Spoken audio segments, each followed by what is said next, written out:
Le Grand Maulne, Alain Fournier, résumé des 3 parties. Partie 1.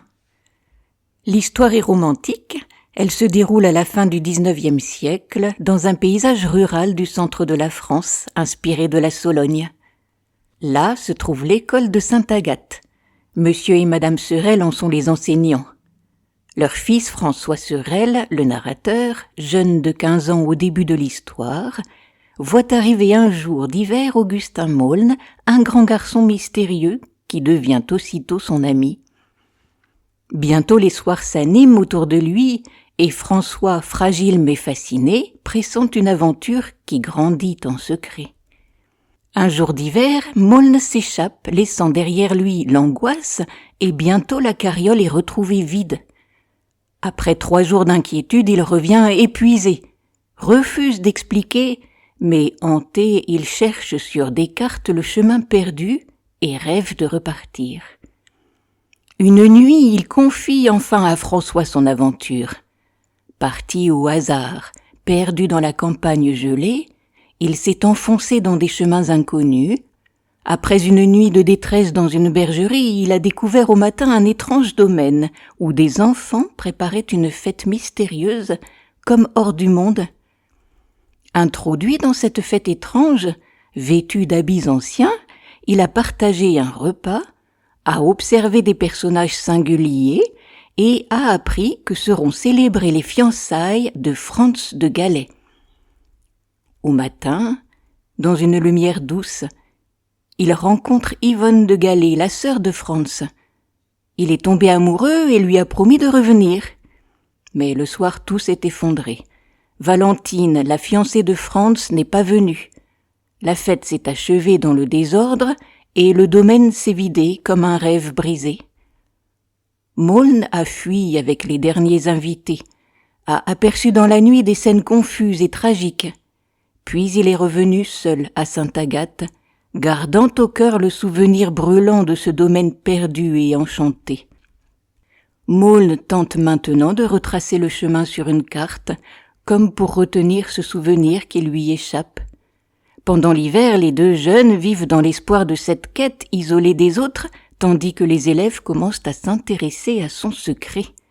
Et un soir, après une attaque étrange et une embuscade, son précieux plan est volé, comme si le rêve lui-même refusait d'être retrouvé. Partie 2. Le printemps revient sur Sainte-Agathe.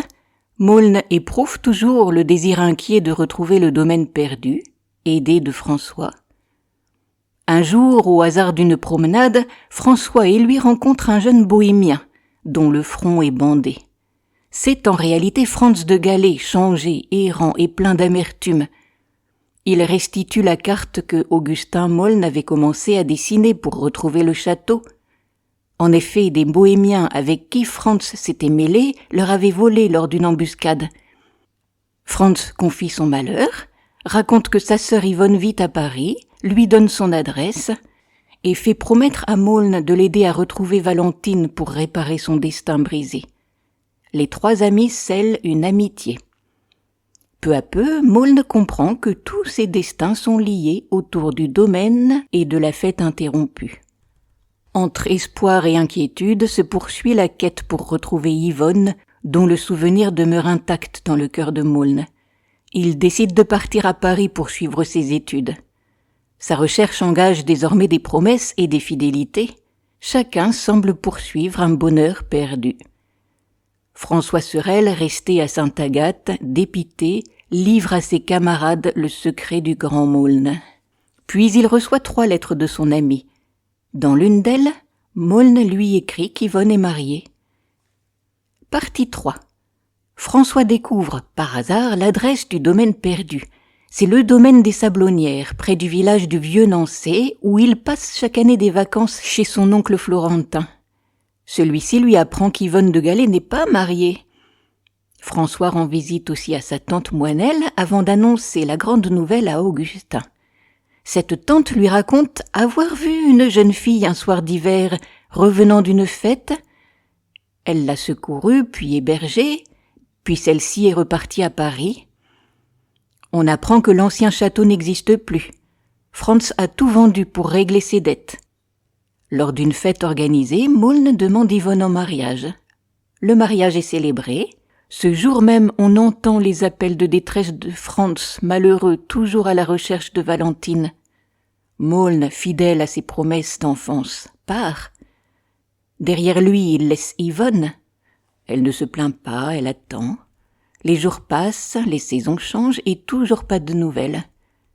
François, nommé instituteur, vient la voir régulièrement et devient son confident, tentant de la réconforter.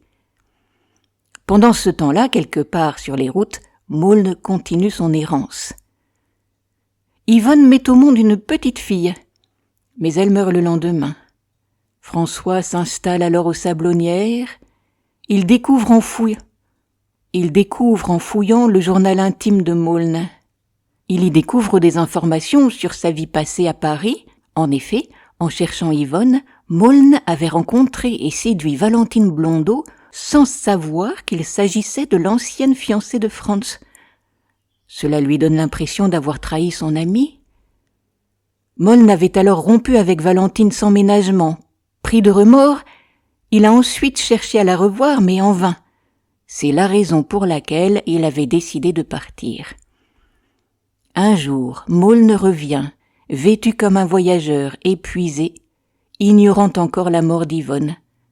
François lui révèle la vérité, et Maulne, bouleversé, décide de repartir sur les routes avec sa fille. Il confie l'enfant pour un temps à François, le temps de préparer son départ, puis il disparaît pour de bon, laissant derrière lui le souvenir d'un être insaisissable, toujours en quête d'un idéal perdu. J'espère que ce résumé vous a plu. Vous pouvez retrouver histoire et poésie sur ma chaîne Entendre lire.